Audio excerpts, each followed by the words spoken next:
मेरा नाम नीलम है। मेरी शादी को 15 साल हो गए थे और मैं अपनी ससुराल में बहुत खुशी खुशी ज़िंदगी गुजार रही थी, क्योंकि मेरा ससुराल था ही इतना अच्छा। मेरे ससुराल में मेरी सास तो नहीं थी, एक नंद थी जिसकी शादी हो गई थी और वो शादी करने के बाद अपने पति के साथ अमेरिका में शिफ्ट हो गई थी। वो हमारे पास बहुत ही कम आती है। अब उसके पास बच्चे हो गए हैं और वो भी अपनी ज़िंदगी में बिज़ी हो गई। अब वो अपने छोटे भाई की शादी का इंतज़ार कर रही है कि कब उसके छोटे भाई की शादी हो और वो अपने मायके आए। मेरे ससुराल में मेरे पति के अलावा उनका एक छोटा भाई भी था। वो सिर्फ 2 ही भाई थे।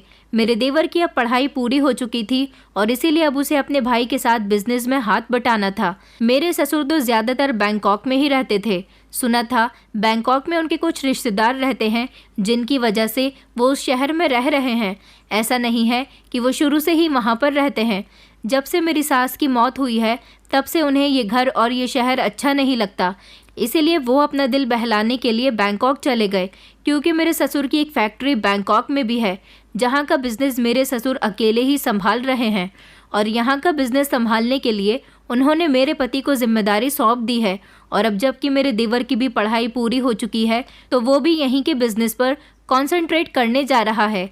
यहाँ का सारा पैसा और सारी प्रॉपर्टी और सारा बिजनेस मेरे पति के ही नाम पर है, क्योंकि मेरे ससुर ने मेरे पति को जब बिज़नेस करवाया था तो वो ज़्यादा नॉलेज नहीं रखते थे और ना ही ज़्यादा कामयाब थे, लेकिन उन्होंने अपने पिता के छोटे से कारोबार को बड़े से बिज़नेस में तब्दील कर दिया।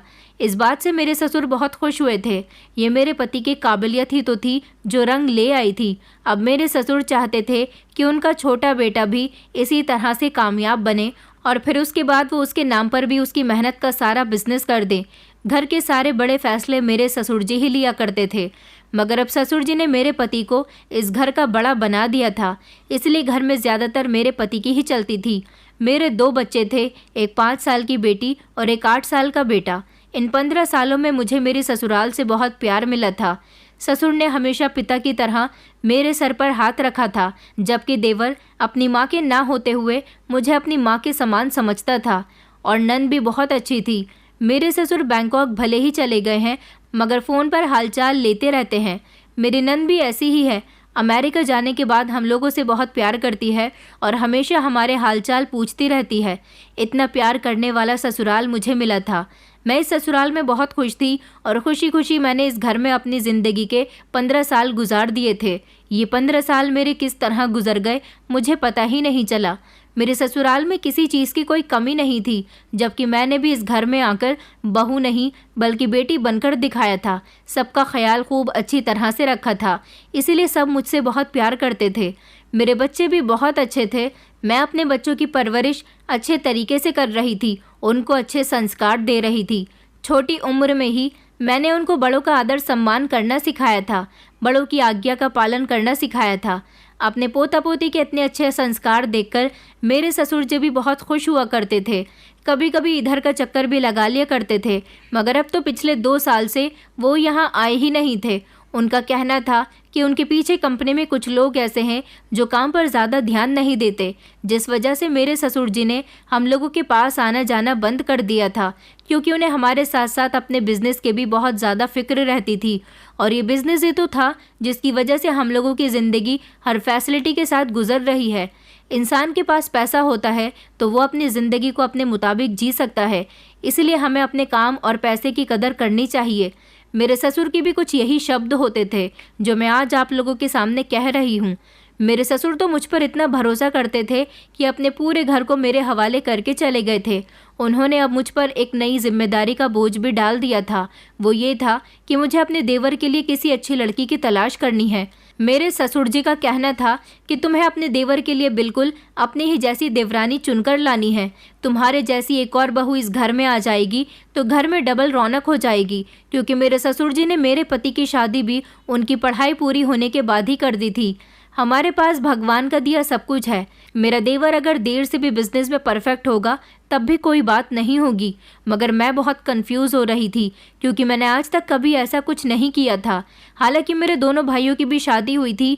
मेरे दोनों भाइयों ने अपनी पसंद के बारे में बता दिया था और मेरी मम्मी उनके घर पर रिश्ता लेकर पहुंच गई थी।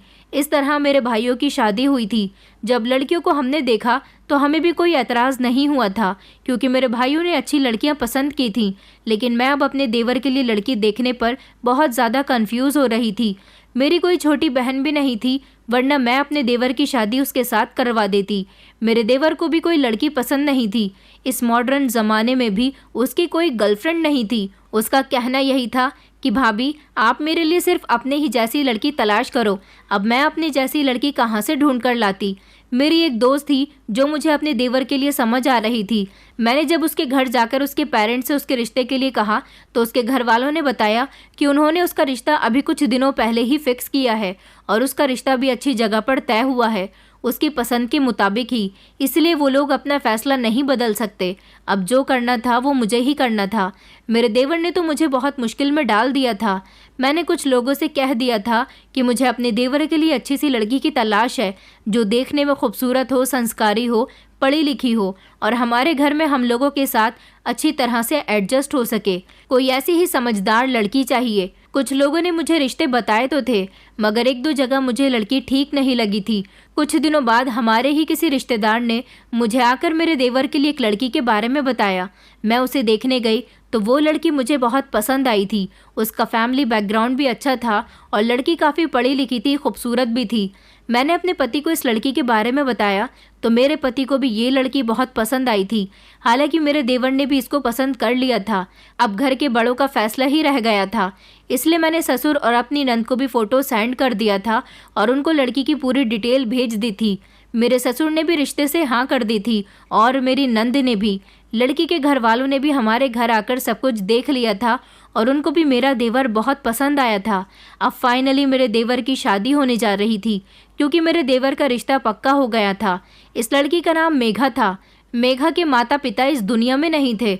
वो सिर्फ अपने भैया भाभी के साथ रहती थी। मिडिल क्लास फैमिली से थी, मगर इससे हमें कोई प्रॉब्लम नहीं थी, क्योंकि हमारे पास भगवान का दिया सब कुछ था। इसलिए हमें उसके परिवार से कुछ लेना देना नहीं था। हमें तो सिर्फ अच्छी और संस्कारी लड़की की ही तलाश थी, जो कि मेघा थी। उसके अंदर हमारी पसंद के मुताबिक सारी क्वालिटीज़ थी और इस वजह से ही वो हमारे घर में सबको बहुत पसंद आई थी। उन लोगों की इंगेजमेंट हो गई थी। अब शादी के दिन करीब आ गए थे तो घर में रौनक हो गई थी। घर में सारे ही मेहमान जमा थे। अब सिर्फ देवरानी के घर आने का इंतज़ार था। मेरे ससुर और नंद भी हमारे घर पर आए हुए थे। घर में चारों तरफ खुशियां ही खुशियां फैली हुई थी और बहुत खुशी और मोहब्बत के साथ हम अपनी देवरानी को अपने घर ले आए थे। मेरी देवरानी और मेरे देवर की जोड़ी बहुत अच्छी लग रही थी और वो उसके साथ बहुत खुश थी। सब लोगों को मेरी देवरानी बहुत पसंद आई थी और सब इस बात से बहुत खुश थे कि उसको मैं ही पसंद करके लाई थी और उसकी बहुत ज़्यादा तारीफ़ भी कर रहे थे। बस सबको मेरी देवरानी को मुझ जैसी ही उम्मीदें थी कि वो इस घर में मेरी तरह ही रिश्ते को निभाए, जैसे मैंने इन 15 सालों में अपने पूरे परिवार को मोहब्बत से जोड़ कर रखा था। मेरी देवरानी भी कुछ इस तरह ही हमारे घर में अपनी ज़िंदगी गुजारेगी। तो इस तरह घर में कभी भी लड़ाई झगड़े नहीं होंगे और सब लोग एक साथ हमेशा प्रेम से रहेंगे। मुझे शादी की बहुत थकान हो गई थी। हालांकि हमारे घर में बहुत सारे नौकर भी थे, लेकिन लोगों को इनविटेशन देना और दुल्हन की सारी शॉपिंग तो मैंने ही की थी, इसलिए मैं बहुत थक गई थी। मेरी नंद अपने बच्चों और पति के साथ अमेरिका जा चुकी थी, जबकि मेरे ससुर जी भी अपनी दोनों बहुओं को सदा सुखी रहने का और इस घर में खुशी खुशी रहने का आशीर्वाद देकर बैंकॉक जा चुके थे। अब लाइफ रूटीन पर आ गई थी। मैंने अपनी देवरानी को घर के सारे कायदे कानून सिखा दिए थे। वो इस सब का अच्छी तरह से पालन कर रही थी और वो मेरे बच्चों से भी बहुत प्यार करती थी। मेरे बच्चे भी मेघा के घर में आ जाने से बहुत खुश हुए थे। मेरा पति और देवर सुबह को ऑफिस चले जाते थे और शाम को ही घर वापस आते थे और मेरे बच्चे भी स्कूल चले जाते थे और दोपहर को घर वापस आते थे। इस तरह हम दोनों देवरानी जेठानी ही घर में अकेले रह जाते थे। हम दोनों एक दूसरे के साथ बहुत सारी बातें करते थे। एक दिन बातों ही बातों में मेरी देवरानी ने मुझे इस घर के बारे में और मेरे ससुर के इतने दूर रहने की वजह पूछी, तो मैंने उसे सब कुछ बता दिया था कि वो किस वजह से यहाँ पर नहीं आते और किस वजह से बैंकॉक में रहना पसंद करते हैं। मेरी देवरानी मुझसे मेरे इन पूरे 15 सालों की स्टोरी जानना चाहती थी कि मैंने इस घर में किस तरह से और कैसे कैसे इस घर को संभाला। तो मैंने उसे सब कुछ बता दिया था और बताया कि मेरे पति मुझसे कितना प्यार करते हैं, मेरी कितनी इज्जत करते हैं। हालांकि मुझसे मेरे पति ही नहीं, मुझसे मेरा पूरा परिवार प्यार करता है। ये बात तो मेरी देवरानी अच्छी तरह से जान चुकी थी, क्योंकि मेरे ससुर उसके सामने मुझे बहुत वैल्यू दे रहे थे। मेरे ससुर देवर की शादी के एक हफ्ते बाद जब पूरे दिन हमारे यहाँ अपनी दोनों बहुओं के साथ रहे तो सबसे ज़्यादा वैल्यू मुझे ही दे रहे थे। मुझे लग रहा था कि वो इस बात का बुरा मान रही है। ऐसा इसलिए भी था क्योंकि घर की सारी जिम्मेदारी पहले से ही मुझ पर थी। वो अभी नई नई थी, कुछ जानती भी नहीं थी, इसलिए ससुर जी हर काम को मुझसे ही कह रहे थे। मगर मैंने सोच लिया था कि धीरे धीरे वो भी इस घर के कायदे कानून समझ जाएगी और इस घर में रहते रहते इस घर के हर तौर तरीके को सीख जाएगी, तो मेरे ससुर जी भी मेरी तरह उसे भी वैल्यू देने लगेंगे। फिर उसके दिलो दिमाग में कोई गलतफहमी नहीं रहेगी। जिंदगी इसी तरह से गुजर रही थी और मेरी देवरानी की शादी को 1 महीना हो गया था। मेरा देवर देवरानी के सामने मुझे बहुत वैल्यू देता था, क्योंकि वो मेरी शुरू से ही बहुत इज्जत करता था और मेरा हर कहना मानता था। उसे लगता था कि मैं उसकी माँ समान हूँ। इसलिए 1-2 बार जब वो मेरी देवरानी को उसके मायके लेकर गया था तो मुझसे ही परमिशन लेकर गया था। मैं उन दोनों पर किसी तरह की रोक टोक नहीं करती थी। मैं मेघा को अपनी बहन की तरह समझती थी, जबकि मैं खुद अपने देवर से कहती थी कि इसे कहीं घुमाने के लिए ले जाया करो। मगर इन दिनों मेरे पति ने देवर को एक बड़ा प्रोजेक्ट दिया हुआ था। वो उस पर काम कर रहा था, इसलिए उसका सारा ध्यान प्रोजेक्ट पर था। वो अपनी पत्नी को सिर्फ उसके मायके तक ही लेकर जाता था, क्योंकि वहाँ पर थोड़ी बहुत देर ही लगती थी। वो दोनों अभी हनीमून पर भी नहीं गए थे। मेरे देवर का कहना था कि जैसे ही उसका प्रोजेक्ट कंप्लीट हो जाता है वो अपनी पत्नी को हनीमून पर लेकर जाएगा। एक दिन मेरे पति और मेरा देवर दोनों ही ऑफिस से जल्दी घर आ गए थे। मेरे पति की आदत थी कि वो घर आते ही मुझे सबसे पहले गले लगाया करते थे और मेरे देवर की आदत थी कि वो घर आते ही सबसे पहले मेरे पैर छुआ करता था। उस दिन भी घर आते ही सबसे पहले मेरे पति ने मुझे गले से लगाया और उसके बाद मेरे देवर ने मेरे पैर छुए। मेरी देवरानी ये सब कुछ बड़ी हसरत भरी नज़रों से देख रही थी, क्योंकि मेरे पैर छूने के बाद ही देवर उसको गले लगाने के लिए गया था। अचानक ही बातें करते करते उसका मूड ऑफ हो गया। तभी मेरे देवर ने कहा कि चलो भैया भाभी, आज हम लोग ऑफिस से जल्दी घर आ गए हैं, इसलिए हम सब लोग कहीं बाहर घूमने के लिए चलते हैं। मेरी कुछ तबीयत ठीक नहीं थी, इसलिए मैंने अपने देवर से कहा कि तुम लोग ही चले जाओ, मेरी तबीयत ठीक नहीं है, मैं घर पर रहकर आराम करना चाहती हूँ। मेरे पति ने भी कह दिया कि हाँ तुम लोग चले जाओ, हम लोग फिर कभी चलेंगे। इस तरह वो दोनों अपने कमरे में तैयार होने के लिए चले गए थे और मेरा पति भी फ्रेश होने के लिए अपने रूम में चला गया था। मगर मैं बच्चों के साथ हॉल में ही बैठी उनको पढ़ा रही थी। जब थोड़ी देर के बाद वो दोनों तैयार होकर आए तो मेरे देवर ने दोबारा से मुझसे परमिशन ली थी कि भाभी हम लोग जा रहे हैं। मैंने उसे कहा कि हाँ हाँ तुम लोग जाओ और अपना ध्यान रखना। मेरा इतना ही कहना था कि मेरी देवरानी के चेहरे के एक्सप्रेशन बदल गए और उसने अपने पति की तरफ देखते हुए कहा, क्या इस घर में हर काम भाभी की परमिशन से ही होता है? उसकी ये बात सुनकर मेरे भी होश उड़ गए थे, जबकि मेरे देवर के चेहरे पर मुझे उसकी पत्नी की बातों से कुछ शर्मिंदगी नजर आने लगी। मैंने मेघा से कहा, अरे नहीं नहीं मेघा, ये तो बस ऐसे ही मुझसे मजाक करता रहता है। अच्छा तुम दोनों जाओ और आराम से घूम फिर कर आना। इस तरह वो दोनों चले गए, मगर अपनी देवरानी की बात से मेरे चेहरे पर उदासी छा गई थी। मगर फिर मैंने इस बात को इग्नोर कर दिया और मैं अपने कमरे में आ गई थी। काफ़ी रात हो गई थी, मेरे बच्चे भी खाना खाकर सो चुके थे और मैं भी बस लेटने के लिए ही जा रही थी। सारे नौकर भी अपने क्वार्टर में चले गए थे, मगर मेरे देवर देवरानी अभी तक नहीं आए थे। थोड़ी देर के बाद जब मैंने अपने देवर को कॉल की तो उसने कहा कि बस हम लोग 10 मिनट में घर आ ही रहे हैं, और ठीक 10 मिनट के बाद वो लोग घर आ गए थे। मेघा का मूड बहुत ख़राब था, उसने मुझसे कोई बात नहीं की और वो सीधा अपने कमरे में चली गई। मैंने अपने देवर से पूछा था कि मेघा को कुछ हुआ है क्या, उसका मूड तो ऑफ लग रहा है। मेरा देवर कहने लगा, नहीं नहीं भाभी, कुछ भी नहीं हुआ, वहाँ पर तो हम लोगों ने खूब एंजॉय किया, उसकी बस थोड़ी तबीयत ठीक नहीं है इसलिए आपको ऐसा लगा होगा। मैंने सोचा इन लोगों ने खूब मस्ती की होगी इसलिए वो थक गई होगी, और मुझे ऐसा लगा कि उसका मूड ठीक नहीं है। फिर मैंने इस बात को इग्नोर कर दिया और अपने कमरे में आकर सो गई थी। अगले दिन मेघा का मूड बिल्कुल ठीक था। सुबह सुबह वो डाइनिंग टेबल पर आकर बैठ गई थी, जबकि नौकर हमें नाश्ता सर्व कर रहे थे। जैसे ही मेरे पति आए तो मेघा ने जल्दी से अपनी चेयर से उठकर मेरे पति के लिए उनकी चेयर बैठने के लिए आगे बढ़ा दी, जिस पर मेरे पति उससे इम्प्रेस हुए थे और उसके सिर पर आशीर्वाद देते हुए अपनी चेयर पर बैठ गए। मुझे लगा कि वो मेरे पति को अपने बड़े भाई की तरह मानती है, इसलिए उनकी इज्जत कर रही है। मुझे उसकी ये हरकत बहुत पसंद आई थी, क्योंकि मैं भी अपने ससुर जी को इसी तरह से चेयर पर बिठाया करती थी। फिर मेरा देवर आ गया और वो दोनों नाश्ता करने के बाद ऑफिस चले गए। जिंदगी इसी तरह से गुजर रही थी। मेघा का मूड कभी भी मेरी तरफ से ठीक हो जाता था तो कभी ठीक नहीं होता था। न जाने उसे क्या हो जाता था। कभी कभी तो वो मुझसे इतनी हंसी मजाक की बातें करती थी और कभी ऐसी हो जाती थी जैसे वो मुझे जानती ही नहीं है। एक घर में होते हुए भी वो मुझसे पूरा पूरा दिन बात तक नहीं करती थी। मेरे ससुर जी मुझसे कॉल पर घर के हालचाल लेते रहते थे तो मैं उन्हें सब कुछ ठीक बताया करती थी और मेघा की भी बहुत तारीफ किया करती थी कि वो बहुत अच्छी है। एक दिन मेरे पास मेरी बड़ी बहन की कॉल आ गई। उनकी बेटे की अचानक तबीयत खराब हो गई थी। वो इसी शहर में रहती थी। मैं अपनी बहन को देखने के लिए जब अस्पताल गई तो उसकी कंडीशन कुछ ठीक नहीं थी। अस्पताल में उसके साथ रुकने वाला कोई नहीं था, सिर्फ उसका पति था। लेकिन उसकी एक 2 साल की बच्ची भी थी जिसको संभालने के लिए उसके ससुराल में तो काफ़ी लोग थे, मगर वो अपने माता पिता से ज़्यादा अटैच थी, इसलिए वो अपने पिता के साथ ही खुश रहती थी, वरना दूसरों की गोद में आने के बाद तो वो रोती रहती थी। इसलिए मैंने अपनी बहन के पति को घर जाने के लिए कहा था और कहा था कि मेरे बच्चे तो बड़े हैं, उनको मेरी देवरानी संभाल लेगी और घर में नौकर नौकरानी भी हैं जो उनकी देखभाल कर सकते हैं। मैं यहाँ अपनी दीदी की देखभाल कर लूँगी, आप सुबह आ जाना। मैंने अपने पति से भी अस्पताल में रुकने की परमिशन ले ली थी।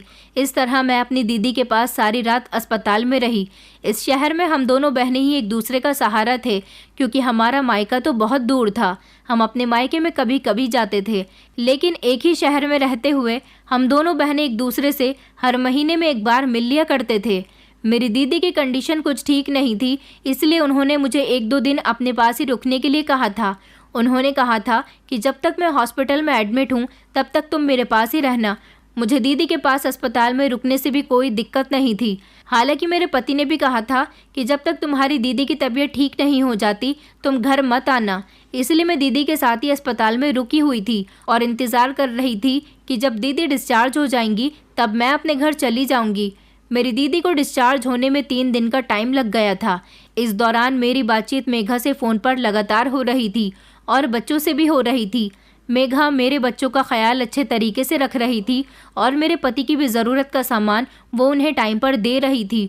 उसने मुझे बताया था कि भाभी आप फिक्र मत करो, मैं भैया और बच्चों का यहाँ पर बहुत ख्याल रख रही हूँ। मुझे बहुत खुशी हुई थी कि मेघा ने इस समय मेरे पति और बच्चों का ख्याल रखने की जिम्मेदारी अच्छी तरह से निभाई थी। 3 दिन बाद जब मेरी दीदी डिस्चार्ज हुई और मैं अपने घर आई तो घर का माहौल मुझे बड़ा ही बदला बदला सा लग रहा था। सबसे ज़्यादा बदले हुए मुझे अपने पति लग रहे थे, क्योंकि इन 3 दिनों में मेरे पति ऑफिस नहीं गए थे, जबकि मेरा देवर रोज़ ऑफिस जा रहा था। हालांकि मेरे पति की तबीयत भी ठीक थी। घर आने के बाद मुझे ये बात नौकरानी से पता चली थी। जब मैं किचन में गई और मैंने किचन के हालचाल देखे तो एक नौकरानी मुझसे पूछने लगी, बड़ी भाभी कि आज भी दोपहर का खाना बड़े भैया के लिए बनाना है या नहीं। मैं उसकी बात सुनकर हैरान रह गई थी, क्योंकि मेरे पति तो अपना लंच ऑफिस में ही किया करते थे। उसकी ये बात सुनकर मैं दंग रह गई थी कि आज भी से उसका क्या मतलब था। मैं सुबह के 9 बजे ही अपने घर आ गई थी, जबकि मेरे पति 10 बजे ऑफिस के लिए निकलते थे। मैंने अपने घर आने के बारे में किसी को भी नहीं बताया था और मैं फ़ौरन जाकर पहले किचन में गई थी, क्योंकि किचन में जाना मेरी पुरानी आदत थी। मैंने अपनी नौकरानी से कहा कि तुम्हारा क्या मतलब है, तुम तो जानती हो कि तुम्हारे बड़े भैया ऑफिस में ही लंच करते हैं, दोपहर का खाना वो हमारे साथ नहीं खाते। तो वो कहने लगी, आप ठीक कह रही हो बड़ी भाभी, मगर पिछले 3 दिन से बड़े भैया ऑफिस नहीं जा रहे हैं तो उनके लिए दोपहर का खाना बनाया जा रहा है। मैं नौकरानी की बात सुनकर दंग रह गई थी। मुझे लगा कि शायद मेरे पति की तबीयत ठीक नहीं है। मैंने नौकरानी से कहा कि उनकी तबीयत ख़राब हो रही है, तो वो कहने लगी कि नहीं नहीं, उनकी तबीयत तो बिल्कुल ख़राब नहीं है, बल्कि उन्होंने कहा है कि उनके ऑफिस में काम ज़्यादा नहीं है, इसलिए वो घर में रहकर ही आराम करना चाहते हैं। क्या आपको इस बारे में नहीं पता? अपनी नौकरानी की बात पर तो मैंने उसे कह दिया था कि हाँ मुझे सब कुछ पता है, तुम अपना काम करो। मगर मैं सोच में पड़ गई थी कि आखिर मेरे पति मेरे पीछे ऑफिस क्यों नहीं गए, जबकि मेरी बात मेरे पति से भी होती थी और मेघा से भी फ़ोन पर हुई थी। उसने भी मुझे यही बताया था कि वो ऑफिस गए हुए हैं और मेरे पति ने भी यही बताया था कि मैं ऑफिस से तुमसे बात कर रहा हूँ। फ़िलहाल मैंने इस बात को अपने दिमाग से निकालने की कोशिश की, क्योंकि मैं अपने पति के लिए अपने दिमाग में कोई भी बुरी तरह का ख्याल लाना नहीं चाहती थी।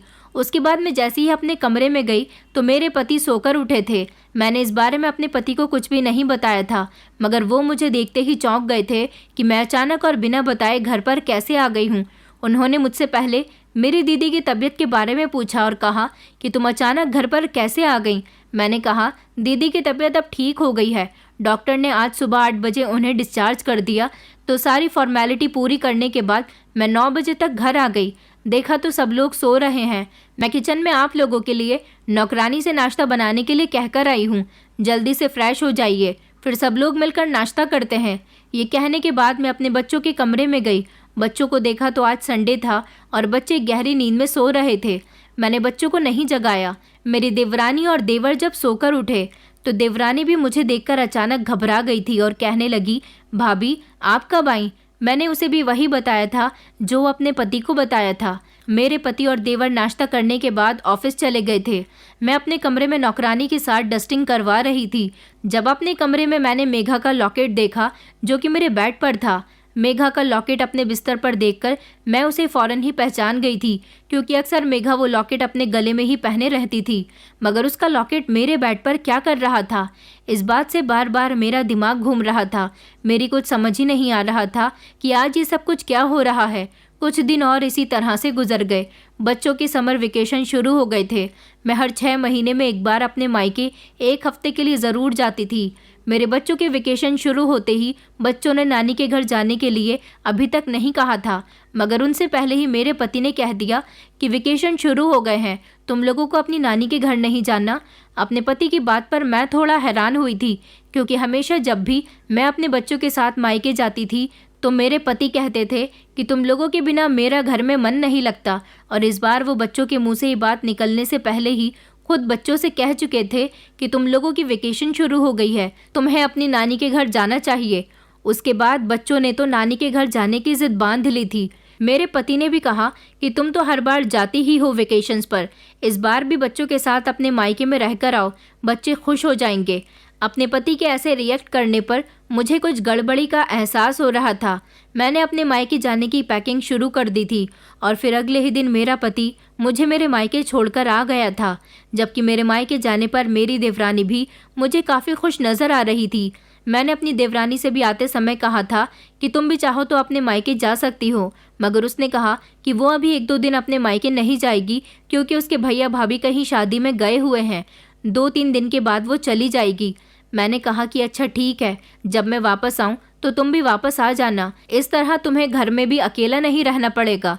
मेरी देवरानी इस बात पर तैयार हो गई थी। उसने एक बार भी मुझे ये नहीं कहा कि भाभी जल्दी घर आना, बल्कि वो तो मेरे जाने से बहुत खुश नज़र आ रही थी। ऐसा ही कुछ हाल मेरे पति का भी था, जबकि मेरा देवर कह रहा था कि भाभी आपको जल्दी घर आना होगा, क्योंकि बच्चों के और आपके बिना मेरा घर में मन नहीं लगता। मुझे अपने मायके में रहते हुए अब 4 दिन हो गए थे। मैं अपने पति को कॉल करती तो वो कहते कि मैं ऑफिस में हूँ और इस समय काम में बिजी हूँ, थोड़ी देर के बाद बात करता हूँ। इस बार मेरे पति कुछ अजीब सी हरकतें कर रहे थे। मैं जब भी अपने मायके आती थी तो वो मुझसे कई बार कॉल पर बात कर लिया करते थे, मगर इस बार तो मैं ही उनको कॉल कर करके परेशान कर रही थी।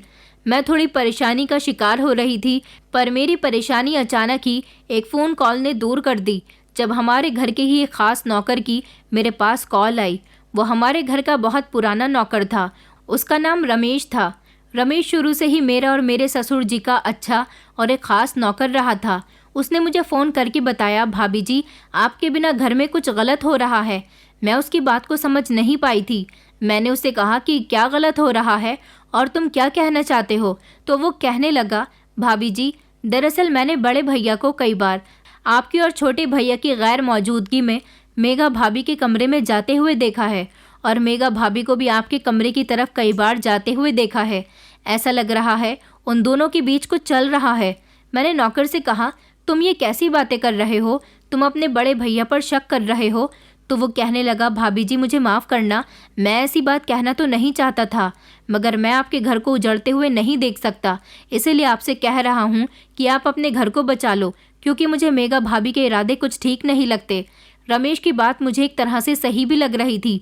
उसकी बात सुनकर मेरा दिमाग भले ही घूम गया था, मगर रमेश एक तरह से सच ही कह रहा था, क्योंकि मेघा और अपने पति पर शक तो मुझे भी हो रहा था। मेघा का वो लॉकेट मेरे कमरे में मिलना, मेघा का मूड अच्छा होना और मेरे मायके आने पर उसका खुश होना, और मेरे पति ने जो मुझसे पहले झूठ बोला था कि वो ऑफिस में है, मगर वो ऑफिस नहीं गए थे। उन्होंने मेरे पीछे 3 दिन की छुट्टी की थी। हालांकि उनको कुछ भी होता था मगर वो ऑफिस ज़रूर जाया करते थे। अब मुझे कुछ भी करके सच्चाई का पता लगाना ही था, इसलिए मैं जल्दी से गाड़ी में बैठ गई और अपने घर जाने लगी। बच्चों को तो मैंने यहीं पर ही छोड़ दिया था। मैं अपने घर खामोशी से पहुंची थी। इस बारे में मैंने किसी को भी नहीं बताया था। मुझे नौकर बता चुका था कि आज भी मेरा पति ऑफिस नहीं गया और अभी 4 दिन हो गए हैं। मेघा भी अपने मायके नहीं गई। मैं चोरी चुपके अपने घर में दाखिल हुई थी। दोपहर का टाइम था जब मेघा और मेरा पति एक ही कमरे में मौजूद थे। मैंने खिड़की से झांक कर देखा तो वो दोनों कुछ ऐसा कर रहे थे जिसे देखकर मेरे पैरों तले से ज़मीन निकल गई थी। इसका मतलब यही था कि मेरी देवरानी अपने पति को धोखा दे रही थी और मेरा पति भी मेरे साथ बेवफाई कर रहा था। और इन दोनों की इस हरकत से मैं और मेरा देवर अनजान बने रहे। मैं खामोशी से घर से वापस पलटकर अपने मायके आ गई थी। आज अपनी आंखों से ये सब कुछ देखकर मैं टूट कर रह गई थी। मैं बुरी तरह से रोने लगी थी। मैंने किसी को भी इस बारे में कुछ नहीं बताया था क्योंकि मैं धोखे से भी अपने बच्चों तक ये खबर पहुंचने नहीं देना चाहती थी। मैंने अपने देवर को फ़ोन करके सब कुछ बता दिया था। फिर मेरे देवर ने मुझे कुछ ऐसी बात बताई जिसे सुनकर मैं चौंक गई थी। उसने बताया कि शक तो मुझे भी मेघा पर काफ़ी दिनों से हो रहा है, मगर भाभी मुझे ये नहीं पता था कि वो मेरे ही भैया के साथ अफेयर में है। आज मेरी बात सुनने के बाद उसके लिए भी ये बात क्लियर हो गई थी कि मेघा का किसी के साथ अफेयर चल रहा है। मेरा पति ऑफिस में अपने भाई को ये कहकर घर आता था कि उसकी तबीयत ठीक नहीं है और वो आराम करने के लिए घर जा रहा है, मगर इस दौरान वो दोनों रंग रलियां मना रहे होते थे। हम दोनों बहुत परेशान थे। 1 हफ्ता पूरा होने के बाद मैं अपने बच्चों को लेकर घर आ गई थी। मेरा अपने पति और देवरानी से बात करने का बिल्कुल मन नहीं कर रहा था, मगर अब हम उन दोनों को रंगे हाथ पकड़ना चाहते थे, इसलिए मुझे भी और मेरे देवर को भी उन दोनों की तरफ से अपना मूड ठीक करना ही था। मेरी रातें अब रो रो कर गुजर रही थी। मेघा मुझे बहुत बुरी लगने लगी थी। उसने मेरे अच्छे भले पति को अपनी तरफ खींच लिया था। मेरा पति जो घर आते ही सबसे पहले मुझे प्यार से गले लगाता था, अब वो मुझसे दूर दूर रहने लगा था और मुझे इग्नोर करने लगा था। हम दोनों देवर भाभी ने प्लान बनाया था कि हम इन दोनों को रंगे हाथ पकड़ेंगे। मैं अब काफ़ी दिनों से घर में ही थी। बच्चों के वेकेशंस भी पूरे हो चुके थे। मेरी दीदी की तबीयत भी ठीक थी, इसलिए मुझे घर से कहीं नहीं जाना था। मैं काफ़ी दिनों से घर में ही थी। मेरे पति और मेघा को एक दूसरे से मिलने का मौका नहीं मिल रहा था, इसलिए मैं अब उन दोनों को मौका देना चाहती थी ताकि मैं उन्हें मौके पर पकड़ सकूं। मैंने अपनी देवरानी से कह दिया था कि मैं थोड़ी देर के लिए अपनी बहन के घर जा रही हूं। इस दौरान मेरे पति ऑफिस गए हुए थे। मेघा मेरी बात सुनकर खुश हो गई थी। मेरे बच्चे इस समय ट्यूशन गए हुए थे। मैंने घर से निकलते ही अपने देवर को कॉल कर दी थी। वो जानता था कि उसकी पत्नी उसके बड़े भैया को कॉल ज़रूर करेगी और उसका भाई ऑफिस से कोई ना कोई बहाना करके घर ज़रूर आएगा, और ऐसा ही हुआ था। मेरे पति ने घर से अपनी एक ज़रूरी फाइल लाने के लिए कहा कि वो थोड़ी देर के लिए घर जा रहा है। मेरा देवर समझ चुका था कि मेरा पति किस लिए घर जा रहा है, इसलिए हम दोनों ही उनको एक साथ पकड़ने का मौका ढूंढ रहे थे और फाइनली वो मौका आ गया था। मेरा पति घर आते ही घर में मेघा को अकेला पाकर उसके गले लग गया और कहने लगा कि मैं अपनी पत्नी से ज़्यादा तुमसे प्यार करता हूँ। मैं नहीं जानता था कि तुम मुझे मेरी पत्नी से भी ज़्यादा सुख दे सकती हो। उसकी तो अब उम्र हो चुकी है, उसने 2-2 बच्चे पैदा कर लिए। अब उसमें वो मज़ा नहीं रहा जो तुम में है। मेरी देवरानी कहने लगी कि मैं भी आपसे बहुत प्यार करती हूँ। मुझे नहीं पता था कि आपका छोटा भाई इतना बेवकूफ़ है। वो बिजनेस एक्सपीरियंस में तो आपसे कम है ही, मगर स्मार्टनेस में भी आपसे कम है। अच्छा, अब जल्दी से कमरे में चलते हैं, कहीं आपकी पत्नी ना आ जाए। ये कहकर वो दोनों कमरे में चले गए। मैं और मेरा देवर छुपकर उनकी सारी बातें सुन रहे थे और हम कमरे के बाहर जाकर खड़े हो गए। वो दोनों जैसे ही कमरे में गए और एक दूसरे के करीब हुए तो हमने उन्हें मौके पर पकड़ लिया था। इस तरह वो दोनों हम दोनों को देखकर घबरा गए थे। मेघा और मेरे पति के चेहरे का रंग तो पूरी तरह से उड़ चुका था, मगर मुझे अपने पति को देखकर बहुत अफसोस हो रहा था।